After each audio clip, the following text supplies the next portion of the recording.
can a lady get? We're seeing it from Julia. Julia up to the top.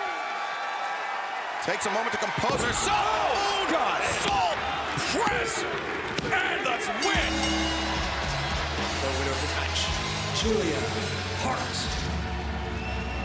What up, y'all? This your boy Ace here, and welcome to Afternoon Select. Let's talk about this, man. This is going to be the first of two videos because we had Excalibur coming out again. So we're going to talk about that in the next video. Let's talk about this match, man. Julia Hart versus Red Velvet. So we had the return of Red Velvet, who came back from injury. I believe she had a torn ACL last year. And that's why we haven't seen her in a while in the ring.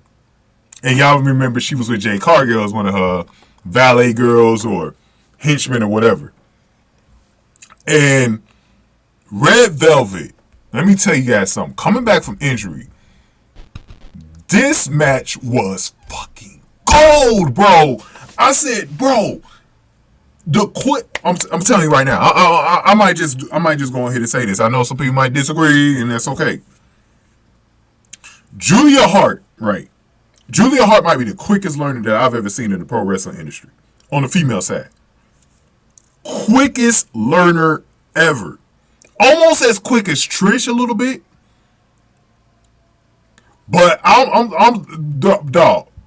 She is a quick learner. Julia Hart literally had her first match like last year.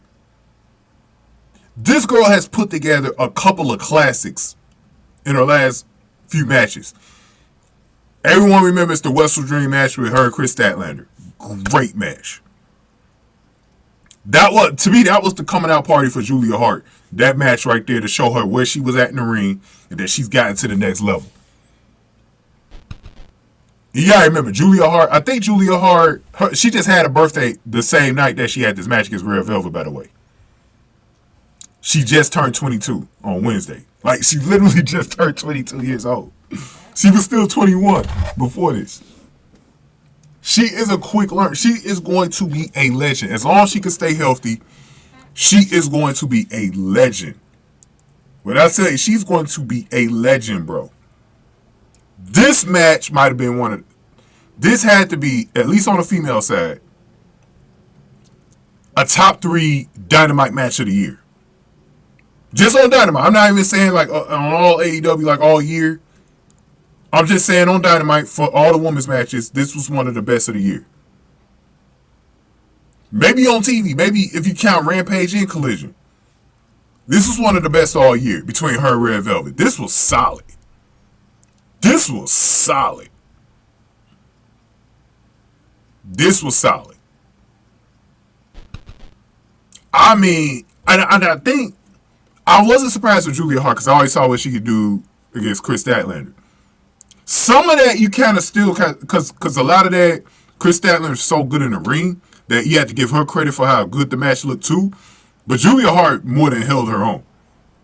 And I remember in that match, the crowd wanted Julia Hart to win. That was the funny part about it. Because that was for the TBS title. Red Velvet was what I came away from. I was like, damn. Red Velvet. This is the best Red Velvet match I've ever seen. Red Velvet came back.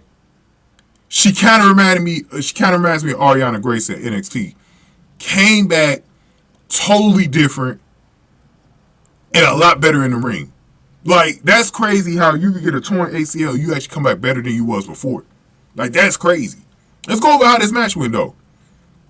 So, Schiavone pointed out that the brace on Velvet's surgically repaired knee, and you could tell that throughout the match, she had to get used to it, and it was kind of like sliding down on her leg, and you could tell it was bothering her a little bit.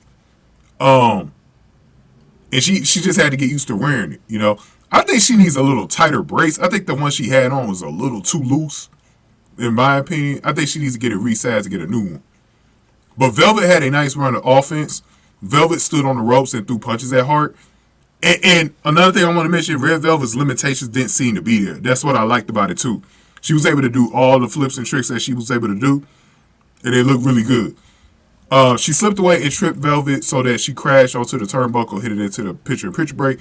Coming out of the picture-in-picture break, Velvet pulled Hart from the ropes, slammed her to the mat before covering her for a 2 count. Hart came back and put the boots to Velvet. Hart went up top and executed a moonsault and got the 3 count, and that was all she wrote for Red Velvet, who looked so impressive in this match. Julia Hart got a nice win in about 8 minutes and 30 seconds. Good Portland crowd, too. I like the crowd in Portland tonight. They seem to be into it at times. You know, a little bit quiet at times, and then they were into it. But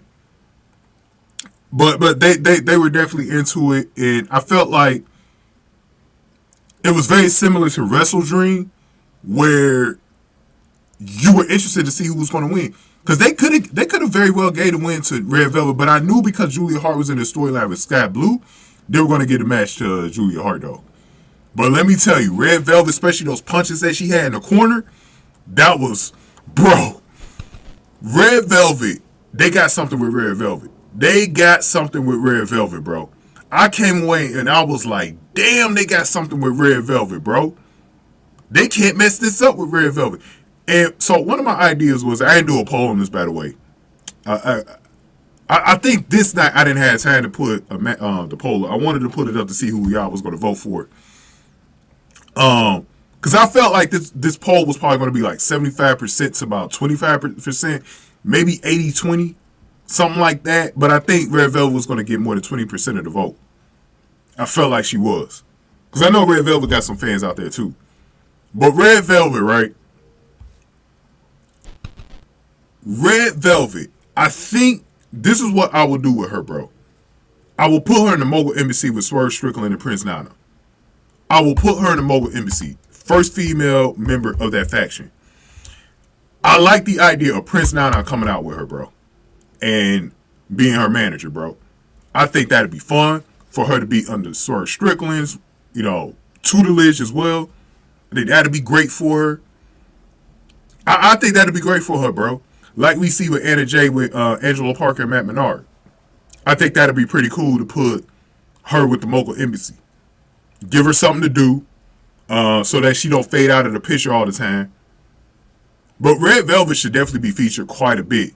She is really good in that ring. She should have a future TBS title shot against Chris Statlander. I think she could be a future TBS champion, by the way. Her and Julia Hart, obviously. Julia Hart she blows me away in this fucking ring, bro. Her matches are always exciting, too. Like, when you watch them. I remember, it's crazy because she was so green last year, bro. She was so green, bro. She was so green. Nothing looked crisp from what she was doing, bro. She's a fast learner, bro. She's a fast learner, man. You can't even say she green anymore, man, because she is nowhere near green.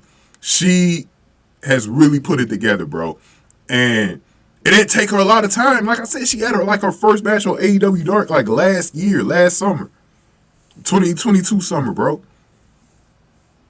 It ain't even been like a full 18 to 24 months for her in the ring. Like, that's crazy. She just turned 22. That's crazy, man. I want to talk about Sky Blue next, man, but this was absolutely amazing, man. Let me know if y'all agree with me about Red Velvet or what y'all think about her. We're going to talk about Julia Hart and Sky Blue next, though, man. Go ahead and give this video a like, share, subscribe. Thank y'all for watching. After Dudes, still like.